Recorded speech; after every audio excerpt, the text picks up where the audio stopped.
This episode of Sauce Mama is brought to you by Dairy Farmers A2 Goodness Plus Prebiotic Milk. We've heard a lot about the importance of good gut bugs, but what these tiny organisms eat to survive is just as vital. They feed on prebiotics. And a super easy way to get prebiotics into your kids' diet is through the milk they drink. Containing only the A2 protein plus added prebiotics, Dairy Farmers A2 Goodness Plus Prebiotics is goodness from free-roaming, pasture-raised cows. Dairy Farmers, here's to good. We invite you to join the most exclusive, inclusive club for special needs mamas, Sauce Mama. Unapologetically candid, uncut and heartbreakingly real, whilst uniting, elevating and fiercely empowering. Join the greatest pride of lionesses ever to have walked the earth at saucemama.com.au or Instagram or Facebook, follow at saucemama. I'm Rachel Williams and today I'm joined by Abigail Burton. Abigail is the founder of Caring for Yourself as a Carer, which she actually set up after her 5-year-old son Matthew passed away from a rare and complex condition. Her role is to empower special needs families to get out of survival mode and to take better care of the things that are stressing you: relationships, finances and health. So a big warm welcome to Abigail. Hello Abigail, lovely to meet you and welcome to Sauce Mama. Thank you, it's a pleasure. How are you going? You're in lockdown COVID world at the moment. You're surviving with a house full of children?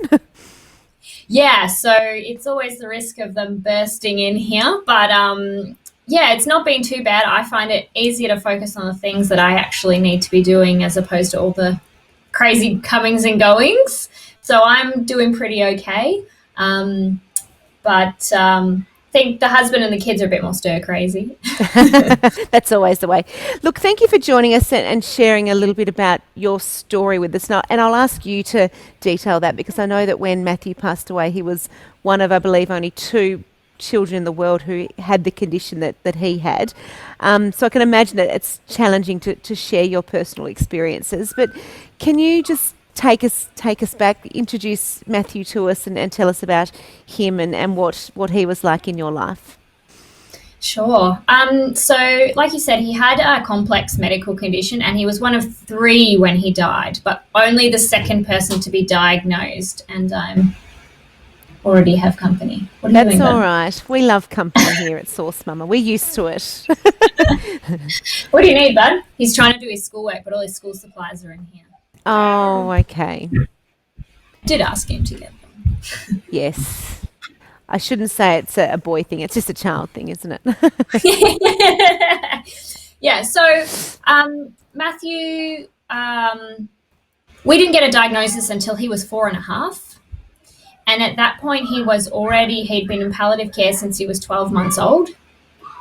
And he had been declining for around 6 months at the point that we got his diagnosis. And it wasn't overly helpful to have a diagnosis. When you're only one of 2 at the time in the world, it means this other child you don't even know, has a similar condition with similar chromosome DNA changes, but that doesn't mean much because you need at least 400 people with the condition before they can make kind of a assessment of what's normal for that condition.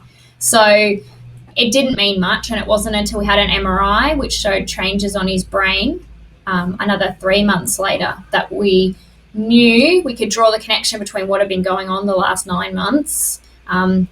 He had symptoms of gut failure, those kind of things, and the connection between the genetic condition and the actual changes we were seeing in him, and it all made sense. It was actually MRI which said his brainstem didn't develop from 22 weeks gestation.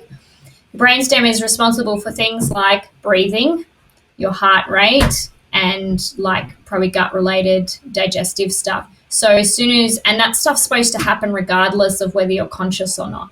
And the trouble is when your brainstem stops working, then he was only breathing when he was conscious of it.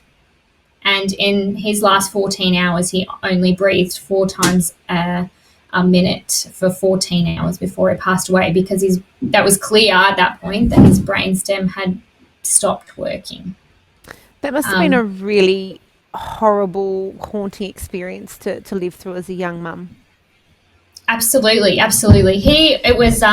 We had got permission from the Royal Children's Hospital in Melbourne for my husband to stay that night also at a hospital, because he'd been in hospital at this point probably over a month. He'd had his birthday there, his five-year birthday.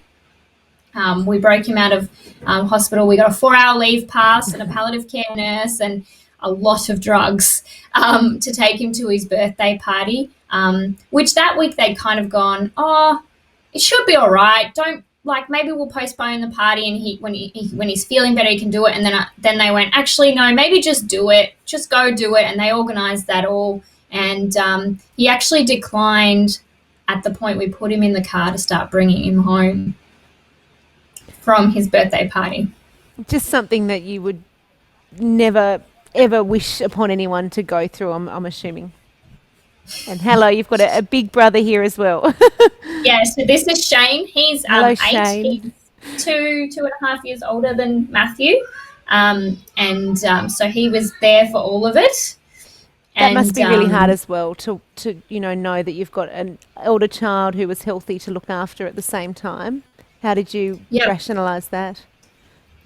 Well, it was really tough in the beginning, because though Matthew had some abnormalities on his 20-week scan, which, news to me, that's what it's for. That scan is to look for abnormalities. You don't know that until they find abnormalities. And then we had scans after that every 6 weeks, but everything was supposed to be fine. He was supposed to have a little brother to play with. And I don't know if he remembers this, but in the first few months, he used to line up his cars around Matthew's head and, bring his toys to Matthew, because he just, like everybody else's little younger siblings, he wanted someone to play with. And unfortunately, Matthew was never able to do it that way. But, over the years, Matthew, though he was non-verbal and unable to sit or crawl or roll over, we did learn to roll over in the last 12 months. They developed their own communication and their own play. But, in the first few months, that was very, disappointing for him in, whatever sense that he could understand that at 2 years old.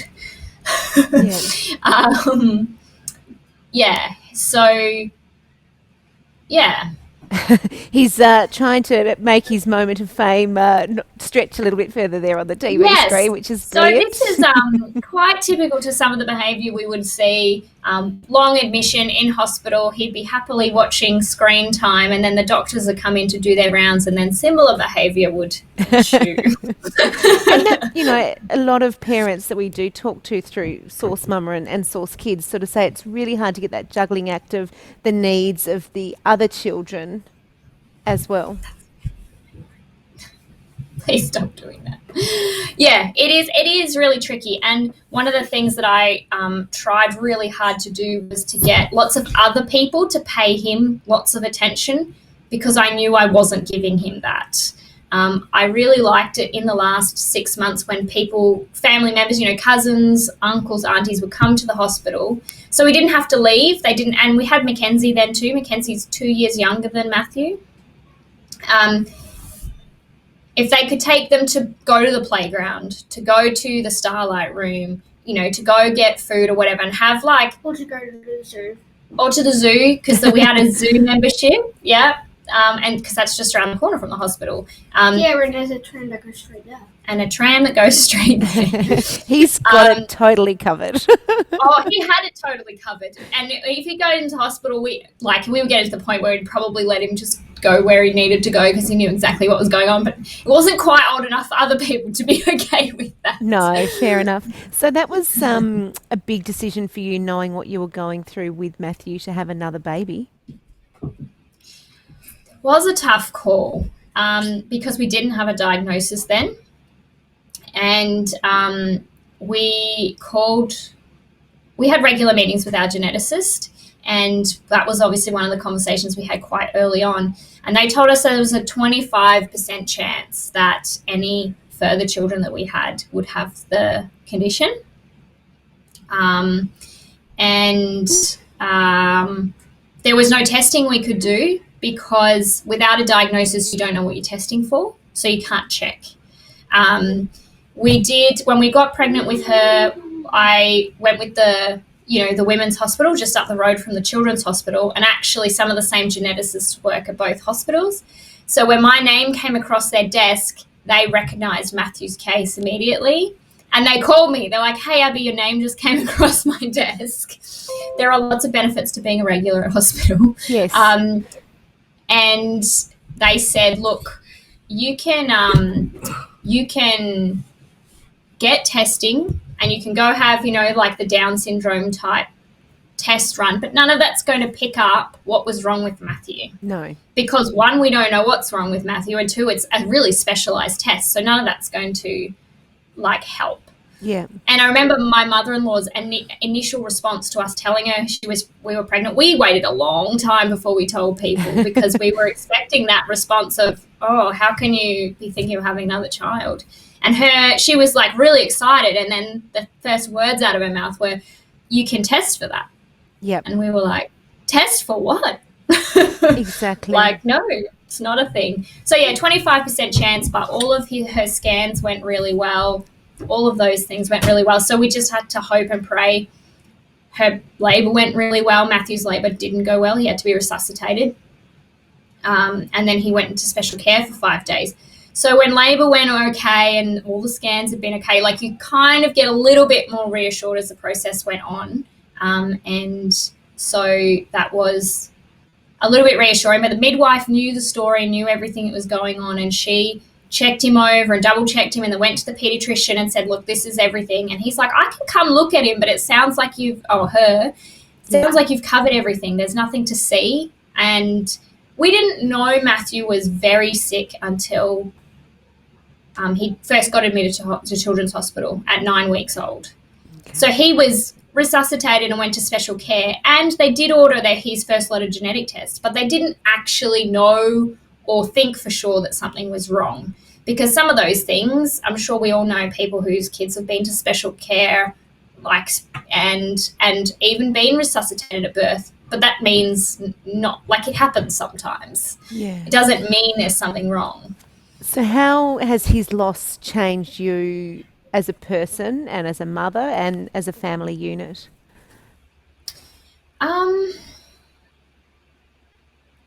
It's a great question.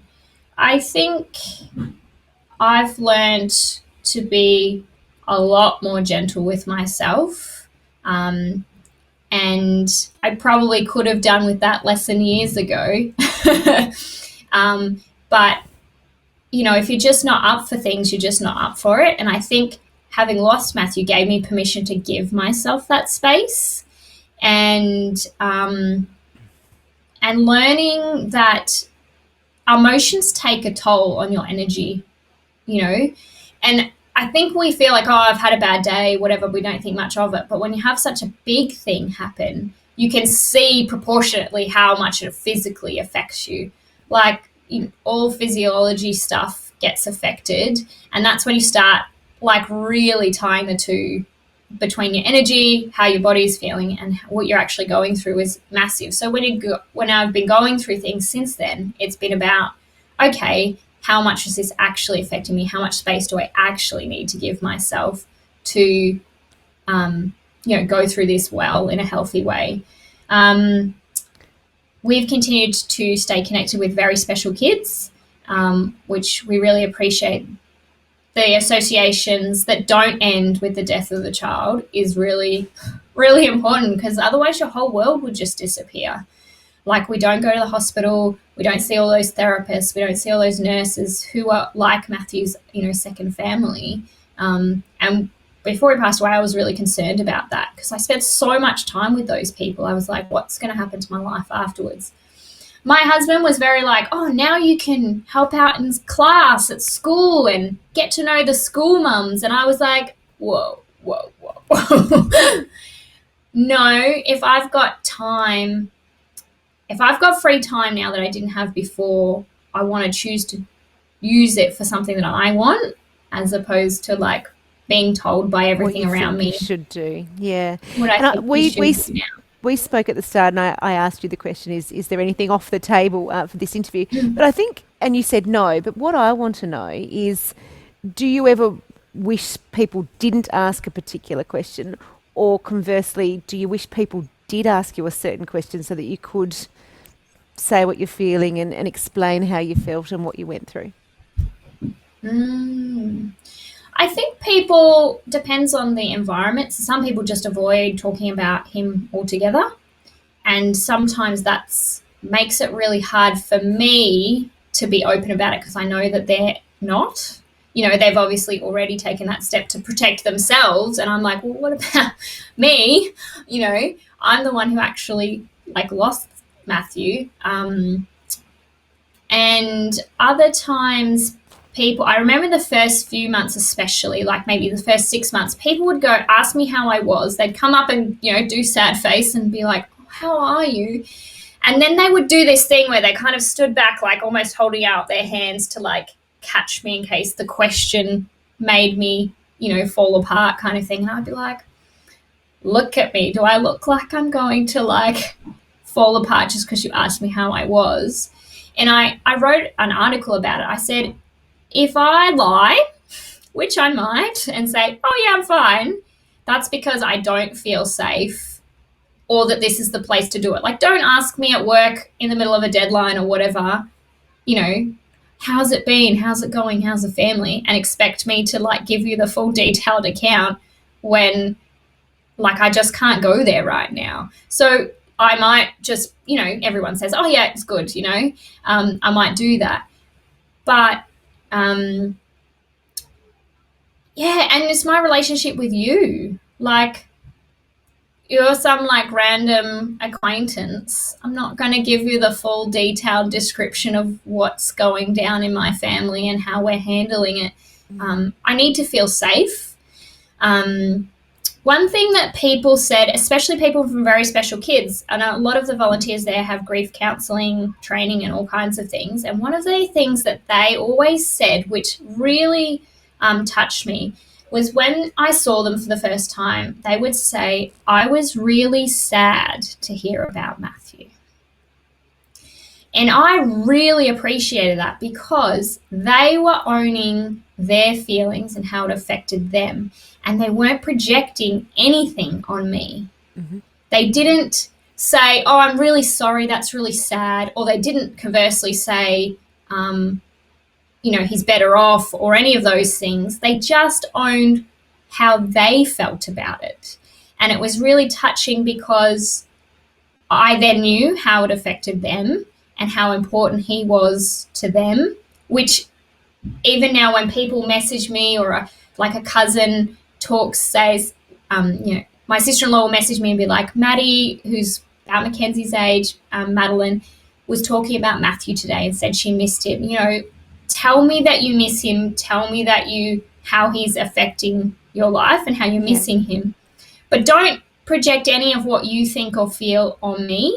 Like, that's I can do that for myself. That's, yeah.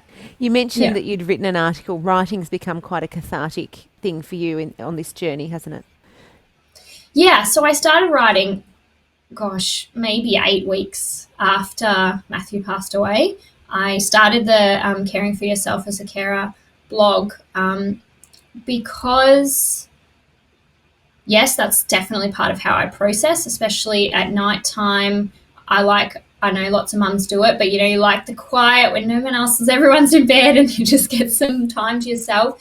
But I've always been a bit like that anyway. And journaling, writing everything down, just like processing that way is something I did while Matthew was alive and on and off before that as well. So I started doing that, but then I started turning those into articles on the website because I knew that the journey is all like, I don't know, it's like the blind leading the blind in the dark, like, you know, like, So anything that anyone who's been there or has experienced it is helpful. But also I found there were a few mums, and I'm sure they're like Emma Price and some of the other people on the team and whatever, who actually go, there's good we can get out of this. This is good we can offer others.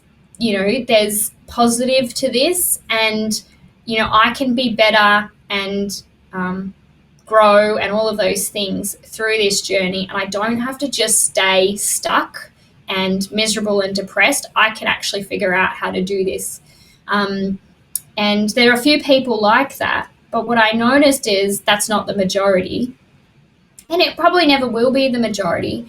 But some of the other people, which of course at some point I was one of those people who was stuck completely in my own problems, isolated myself, all of those things, they don't know that there's another way. They don't have to stay that way. And that's where I was like, somebody's got to tell them. Where in the process does someone say you don't actually have to be miserable for this entire journey? Yeah. Like, so caring for yourself as a carer, the website, that's obviously enabling people to learn how to care for themselves and to get that new state of mind and quality of life. Yeah. And even just to introduce the idea, because you can't make someone do that and you can't tell somebody that they should, but if they've never even heard of the concept of post-traumatic growth as opposed to post-traumatic or continuing post-traumatic stress, they don't even know there's a way out. There's another way. And that's, So what do you find that they need when they reach out to you through the website? Isolation is a big thing. So that's something I really focus on. And it's something that is easily identified to them. I feel really alone. I talk to my, my mother-in-law, my mum, my sisters, whoever, and they're all like, oh, it'll be right. And I'm going, no, that's especially not helpful. not yeah, right? So that stuff comes up every day. So that's a really common thing. So having a story to say, yeah, that's what my life is like is really, really good. And then I think for me, it's a bit of a healthy living journey too. So it's about putting good things in your body, trying to get some exercise, and people, automatically respond to this, oh, I can't do that. I can't control my life. But I did it with a child with a medically complex condition, and which means that I did it in 5-minute increments, and I did things that took 1 minute to add to my life. So, I've been there, and I know that that's your initial response, but it can be done. And I'm not the only one. I'm not a unicorn. So that's what I try to kind of raise awareness about and support people in. And the importance of getting out of that survival mode of just getting through the day to actually being able to live. How hard is that decision to make? And then once it clicks, is it easy to actually navigate and make those changes? I think the decision is the hard part. Like, coming to the point where you make that decision for yourself is the hard part, for sure.